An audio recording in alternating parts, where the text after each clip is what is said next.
Major news this week on the Crime Beat. National and international items reports big news. Daniel Penny not guilty. And the mass killer on 54th Street, well, he's been nabbed. We're going to talk about this today on Charlie Crimebuster's Crime Talk, and we welcome you aboard.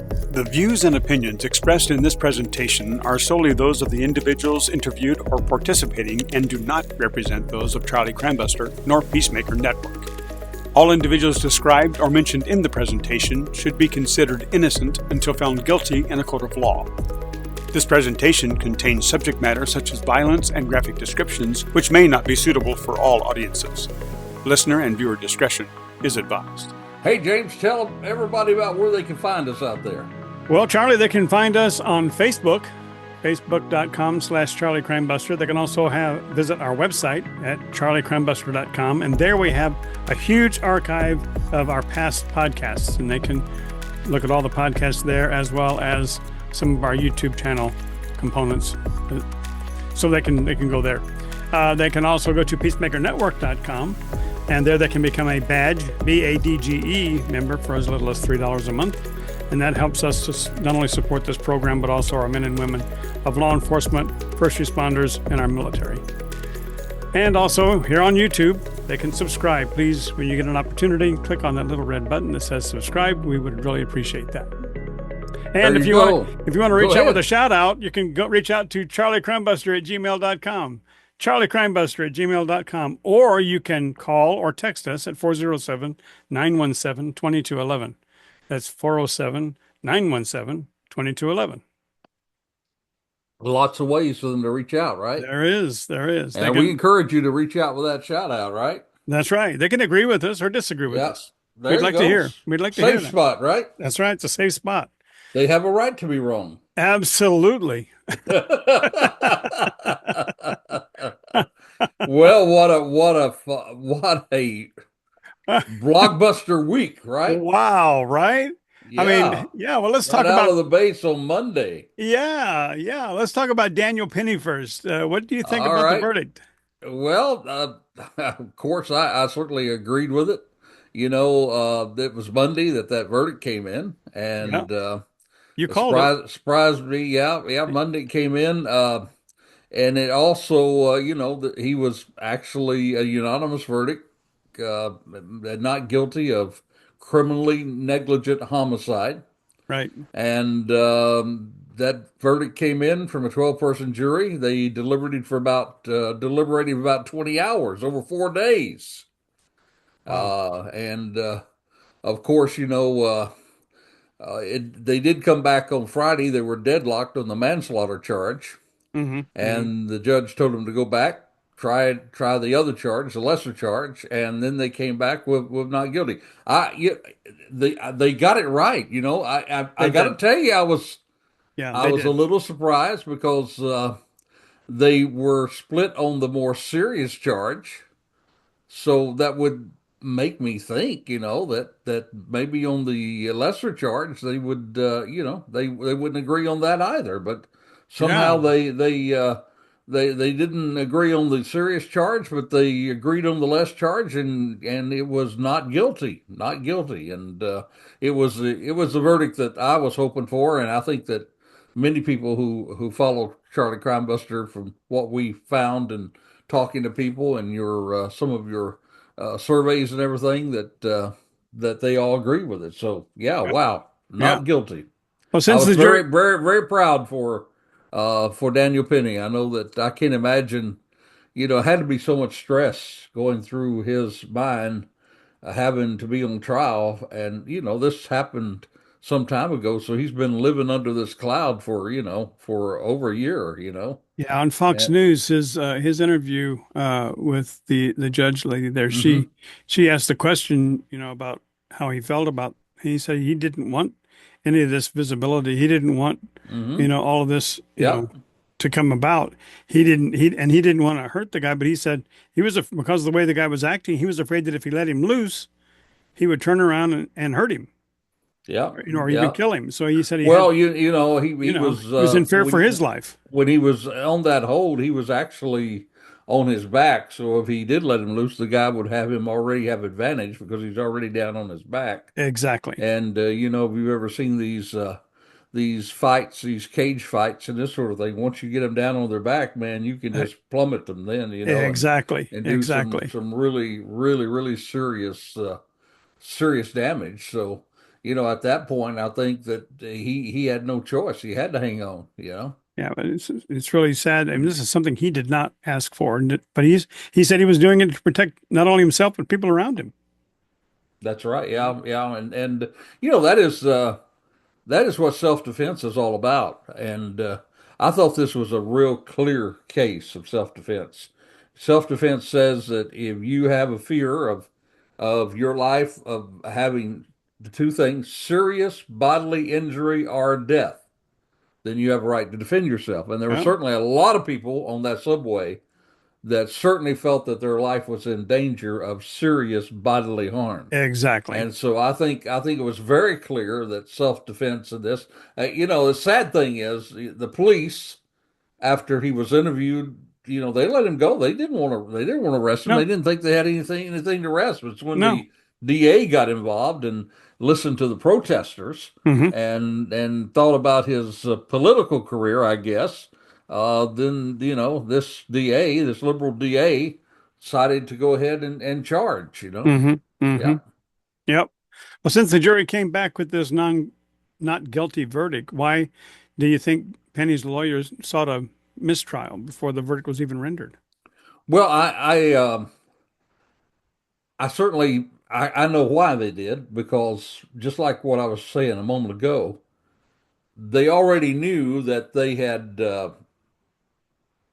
deadlocked on that first charge. So that meant that some people in that jury room were leaning toward charging Penny Hmm. with the first charge. Hmm.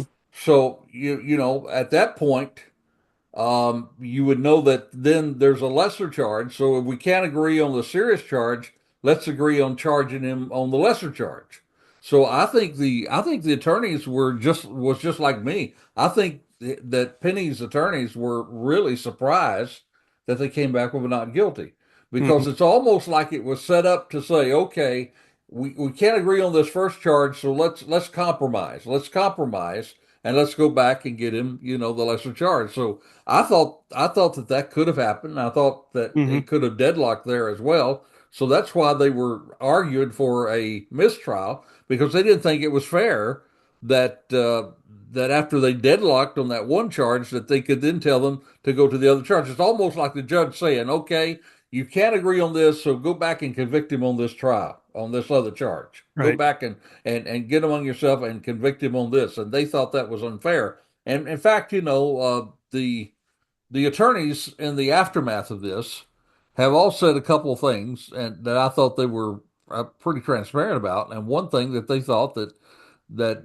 Penny was treated very unfairly, first of all, by having to face these charges in the first place. Exactly. And secondly, that the judge in a lot of his rulings seemed to be, pro prosecution, I know, and right? in fact, in not allowing them to have the mistrial. Now, right now, after it's all done and said, I guess it's a good thing that the judge didn't grant a mistrial, because now we know he can go free. Because if it hadn't been a mistrial all the way around, then there was a good possibility that he could be charged again. Well, what is the DA actually saying about all this, especially the verdict? Well, the DA, he you can see him backpedaling really quickly. Maybe you'll start reading what he's saying. Uh-huh. He's basically saying, well, he had a right to hear this case with a jury of his own peers, and we took it to the grand jury, and the grand jury indicted. Well, we talk on this program all the time that taking something to the grand jury, that's not fair for the defendant because it's only the prosecution side that comes to the grand jury. Hmm. And on top of that, it's always said that the grand jury would indict a ham sandwich. That's the old saying. So, Yep. he was saying, well, it went to the grand jury, But then he said, we gave this jury everything. We gave this jury all kinds of witnesses. We gave them all kinds of testimony with 30 witnesses, the medical examiner there. In other words, what he was saying is that, we really gave him, we threw the whole house at him. We were really trying to get him convicted. But then he did say that he respected the jury and, that the jury has spoken and that we have to respect the jury. Now, I don't agree with this DA on much of anything at all. But there was one thing that I agreed with him that he said. Um, he did mention the fact that because there are so many people emotionally involved in this, that there were people on Penny's side that were actually threatening physical harm and spewed all kinds of hatred toward the prosecutors and those that were doing their job in prosecuting the case. Well, the prosecutors have a job to do. The DA says prosecute, you prosecute. That's no reason for anybody, regardless of how you feel about it, to start threatening, people. It's just wrong to do. And he said that, he said we ought to get off of this thing of threatening prosecutors for their life and their safety when they're just doing their job. I agree with that. The only thing that I thought, why didn't he say that same thing about Penny? Because Penny too has been threatened, you Exactly. know. He too has come from the other side of this hatred that's being spewed right now, Right. trying to say that this is a race situation and trying to say that he needs to be careful when he goes out and that he has no place here in New York City and he better not be out by himself. That's just wrong. It's wrong. It's wrong regardless on whose side of it. So I do agree with the prosecutor that people ought not be saying these things. They ought to get back to the fact that the jury has spoken, and that is the way the jury has gone, and they ought to respect that. And the same way, the people on the other side, they ought to respect Penny too as well. He is a not guilty person, you Right. know. Exactly. So, what's your opinion of Daniel Penny now after the trial? Well, you really almost getting on it on the same page I was exactly. I he was very quiet during the trial. He followed his attorney's advice. I'm sure that says, don't Yep. talk about it, Yep. don't say anything about it, just put your head down and this sort of thing. So I kind of wondered what would happen after this. But I have to say now I'm more impressed with him than ever because I did watch a lot of that interview and I like the fact that that he was. I think he presented himself as a perfect Marine, as a perfect gentleman. He mentioned, Yep. like you said, that he didn't want to get involved in this thing to the point that it happened like it did, but he felt like he didn't have any choice. He felt like these Right. people's lives were at stake, and that and I like the fact that he said because, gosh, think what this guy has gone through. Hmm. He was asked, "Would you do this again?" He said, "Yes." Yeah. Didn't hesitate. Didn't Nope. hesitate at all. No. In fact, everything he went through, he doesn't hesitate. Said, "If I had to do all over again, I would do the very same thing." And I really admire that about him. I admire it that he doesn't appear to be the kind of guy that says, "Okay, I want to take this notoriety now and really build on it and get caught up Right. in it." He seemed like he didn't even like to be out in the public. He didn't Exactly. like No. he Mm-mm. only he didn't. You don't see him now. This might change. I don't know, but you don't see him on all the news channels. You don't see him, everywhere he turned Nope. around giving interviews. He picked this one person to give the interview through that he thought was fair and wouldn't be biased, and he gave that interview, and so that I admire that. I really do. I mean, I Yeah. wouldn't blame him. I wouldn't blame him. If he wanted to get on, on top of the Empire State Building and yell, "Hey, I'm free." I Yeah. wouldn't blame him for that. Me. But at the same time, here he is basically saying, I don't want this publicity. It's not publicity. I didn't do it for publicity. I did it because I thought it was the right thing to do. I think that's great, don't you? I do too. Yeah, I do too. But You know, how do you compare him to the Kyle Rittenhouse case? well, it's interesting that Kyle Rittenhouse came to my mind with this thing because of the fact that it's the same kind of situation. Kyle Rittenhouse, defended himself that night with that rifle. Yep. And it was truly, I believed, a case of self-defense. And thankfully, the jury saw Yes. it the same way, that Yes, it he was did. self-defense. And so there's a lot of similarities in the way that the trial ended and the way that it was a self-defense, although he used a rifle to do it, but he protected himself. But there is a difference here.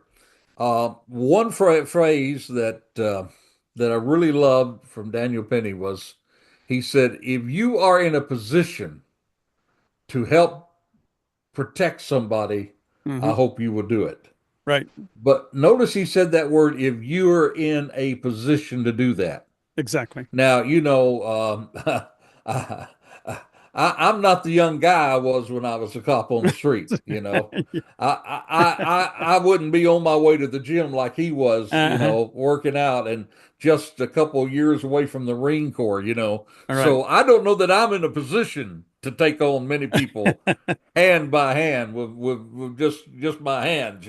All right. And I don't think, and I think that's very important. There are some people that couldn't do that. I mean, they would be, they would be outmanned. It wouldn't be very safe for them to do it. I heard somebody from the NYPD say, we really don't want people really moving in these situations. Call the police, let the police handle it. Well, if the police are there and can handle it, that's right. But if they're not there and nobody else is there and you're in a position to protect, you also. Right. Now, I'm saying all that to say this about Kyle Rittenhouse. Um, he did not have to be there that night. And while I certainly agree that it was self-defense, and I certainly agree that he had a right to defend himself, uh, I just don't know that he should have been the one that was there that night protecting those people. Because, I don't think they would have chased down a police officer like they did him. I Right. don't think they would have chased down a licensed security officer who's trained Hmm. to deal with that sort of thing. They saw that night a kid with a rifle, Hmm. Hmm. and they thought they could bully him and chase him down and Yep. do that. So the very fact that he put himself in that place, I think, put himself and other people in danger Right. in that situation. So while I respect Kyle, and I was pulling for him all the way in that trial, and I would say he had every right to protect himself. He had every right to be there. Even though just because you have a right to do something doesn't necessarily mean that you ought to do it. Exactly. You know, That's and right. I just think in that situation that it wasn't a very I don't think I think it was a very poor judgment for him to get that rifle and go down there and get involved in that I agree. when the authorities could have been the people that Yep. were there. I agree. I agree. So, and I think that's the difference between him and Daniel Penny. Hmm. Daniel Penny did not go there to get involved in something. He was just doing his thing. He was, left his school, was going to work out at a gym, and was on Yep. the subway. Exactly. He didn't say, "I'm going to jump on the subway and see if I can get into it with somebody." That wasn't it. I'm going to go. I'm going to be a guardian angel and ride the subways and protect people. He didn't do that. No. No. Because we have the police for that. But Kyle Rittenhouse was the other way. On the other thing, he did put himself in that situation. So I think that's the difference. Right. I think the difference, and again, I want to say to folks that are listening who may not agree with me on this, that's fine. But and Kyle had the right to be there. He certainly had the right to protect himself there. But I don't think it was good judgment on his part to put himself in it. I Does that agree make with you there. sense? I agree with you completely. Yeah. Well, tell us about this week's Crazy Crook. Well, we've said this to people over and over again. You can't make this stuff up. You're right. And the other thing we say is and you picked up on it last week, the phrase that we use is pause before you post, right? That's right. Pause before you Pause post. before you post, That's right. And it totally amazes me at the crazy crooks that we cover that somehow are just drawn to incriminate themselves online. And that's what happened with this guy. So this guy was a wanted person. Now, James, a wanted person. The police are looking for you, and you don't have sense enough that you think that you can get on Facebook and take your own wanted poster and post it, as your profile picture. And that's what this guy did in Stuart, Florida. He actually took his wanted poster and used it as his profile. And in fact, the Stuart Police Department said if you're wanted by the police, it's probably not a good idea to use the wanted of the week poster of yourself as your profile. And that's what he did. Oh, so, my word! Only in Florida, right? Yeah. Florida man, right? Right. Florida man all the way, huh? Oh my goodness. Well, we had an interesting development this week. Let's talk Luigi Maggioni. They caught him. Wow. So what are your thoughts? Well, the first thing I thought is, in our podcasts that we're talking about, because we always talk about the podcast we dropped the week before. Yeah, we and posted this the was picture too. Yeah, this was the last one we did. We posted the picture. Yep. And if you remember, I said, hey, folks, if you see something, say something, Exactly. And I even said, this guy could be where you are. He could be right there in your area, Yeah. He could be sitting next to you in a restaurant. I should have said he could be sitting next to you in McDonald's. Is that right? Yeah. That's what I should have said. Then they would really think I had this ability to predict the future, But that's what we say. And thank goodness somebody did. Well, it was not only saw it and they did it, It wasn't just seeing something, it was saying something and then doing something. They right. Called the police. They contacted the police on it, and in fact, I don't know whether people know this or not, but from what I did in our research, looking at some stuff before the program tonight, I just wondered, how many tips came in, and about 400 tips the FBI received. Right. And he said, they said, as there are in all these things, a lot of them, were not substantiated tips. There are people who thought they saw him but didn't see him, but that's okay too. I mean, you got to go through those tips to get to him. Right. The important thing is if you see something, say something. But hey, here's something interesting. People, I mentioned on the program when we recorded that there was a $10,000 reward, but right after that, the FBI put $50,000 on it, so there's $60,000 reward. Yep. But people say, well, those guys, they're rich today. No, they're not, because guess what? They don't pay that out unless the guy's convicted. Exactly. So, these guys are going to be waiting a little while before they get that money. Just a little bit, yeah. I hope they didn't go over and start spending it the next day and say, oh, man, I'm going to be rich in a week and go out and run a bunch of bills up, because it's probably going to be a year or two before, I hope conviction really really comes through. It's going to be a while, no doubt. It's going to be definitely going to be a while. Because right now, here's the idea. Right now they have him. They've got him off the street. He's not going to get bail. They can take their time and put together a very, very, very tight case. They can really take this case and just put it in a package and put a bow in it and put it before the jury, because they've got plenty of time to get all their evidence together. Yeah, well, you mentioned tight. You mentioned tight, but is there any danger of tainting the case? Because the police did not have a search warrant to search the bag that he had in his possession at the time of his arrest. That's a good question, and that was certainly something I thought about right when I realized you heard that they found in his backpack a weapon. Yep. They think it's the weapon. It hasn't been proven yet that it's a weapon. More than likely is. They found a manifesto that he had there in there as well.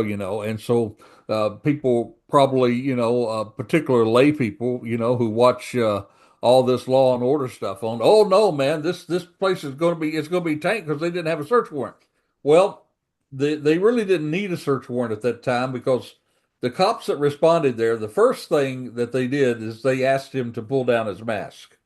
And the two officers that were there, one was a rookie, by the way, who had just been on the force for like 6 months.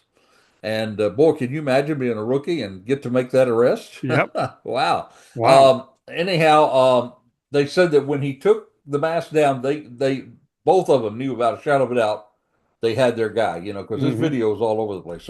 So at that point, they had probable cause to detain him.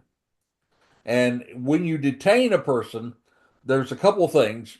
As a police officer, I have a right to search the area where I'm detaining you for my own safety.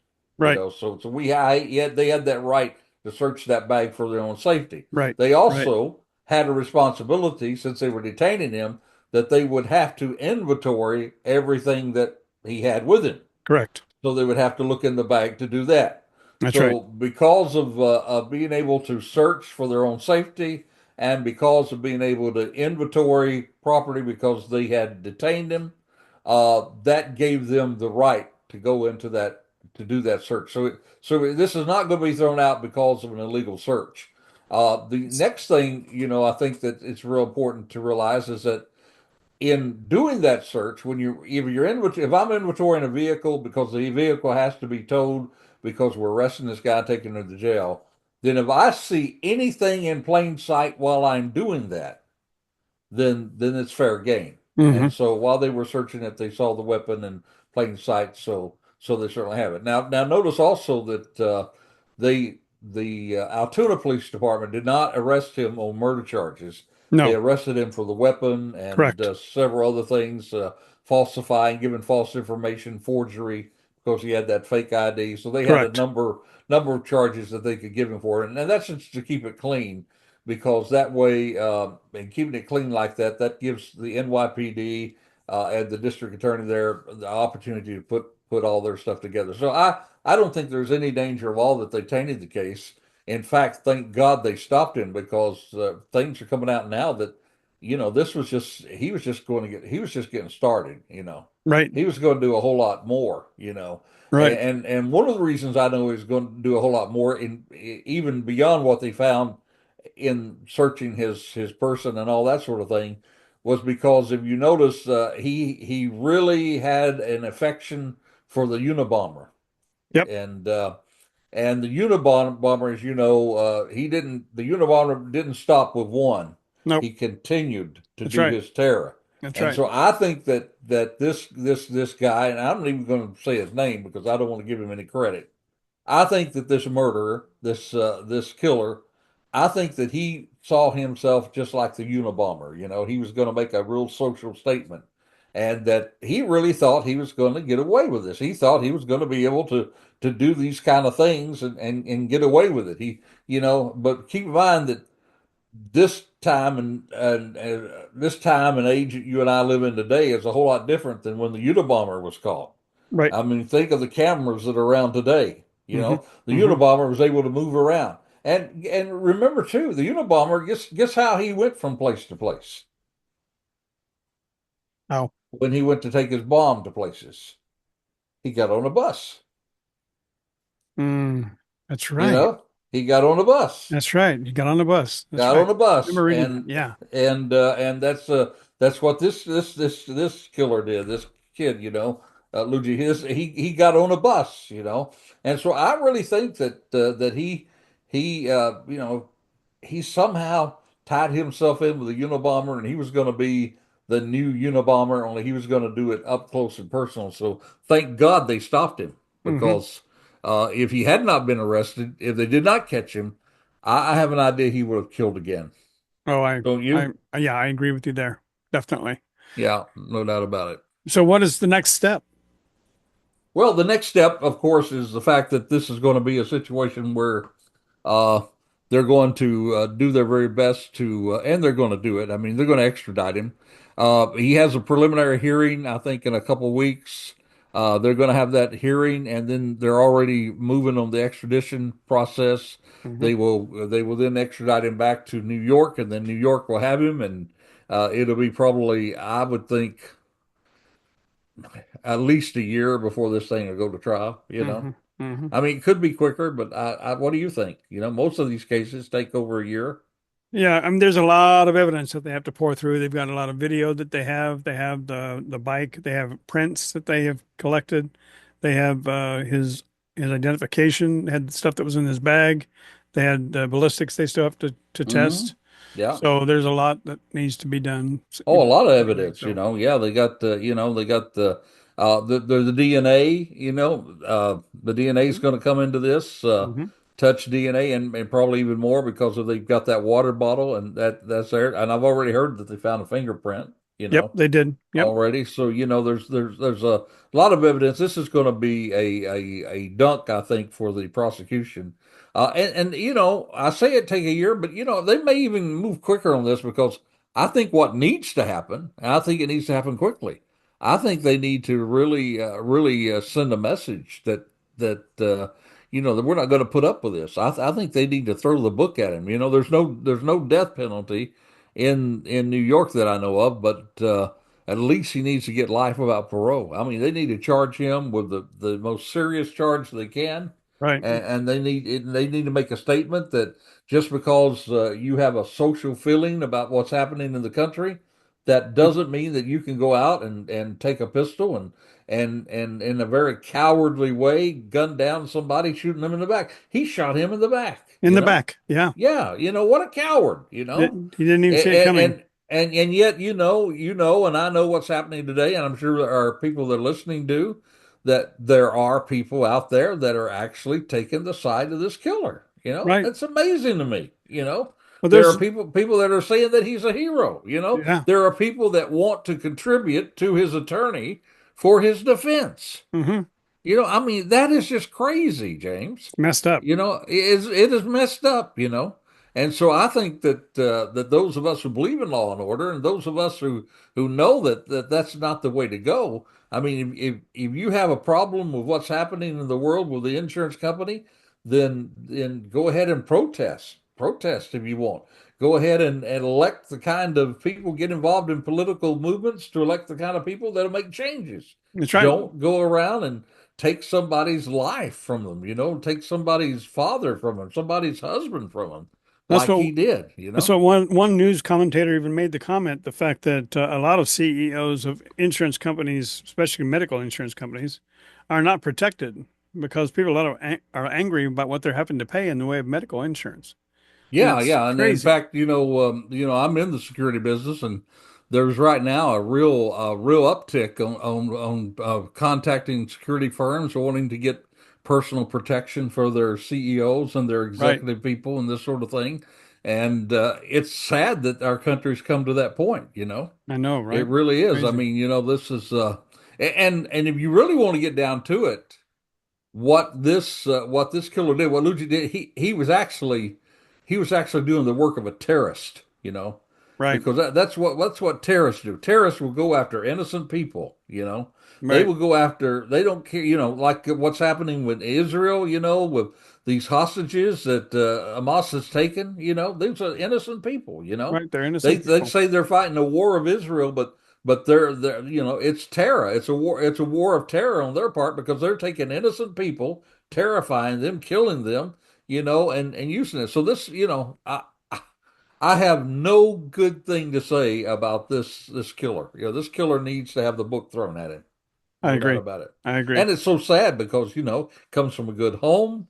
From what we understand, he was an Valedictorian of his high extremely, school. yeah, Yeah. valedictorian. He had his whole life ahead of him, Yeah. and it's such A a waste. waste, Definitely a in waste. so many different ways. But the good news is, I think this week we can say that two good things happen in a area that you and I talk about where there's a whole lot of bad things happening, right? That's right. Absolutely. Crime, there's a whole lot of Yep. bad things happening. That's correct. Two good things happen. Number one, the jury saw it right, and Daniel Penny, who I thought was a hero from the very beginning, the jury believed it too, and he is a hero. And it says that good people can get involved. That's Number right. two, we got a dangerous person off the street. You That's know, right. so That's so right. let's go out tonight with a win, right? That's right. We're gonna go out with a tomorrow win. tomorrow we may be on the other side, with this That is thing, true. bad things happening.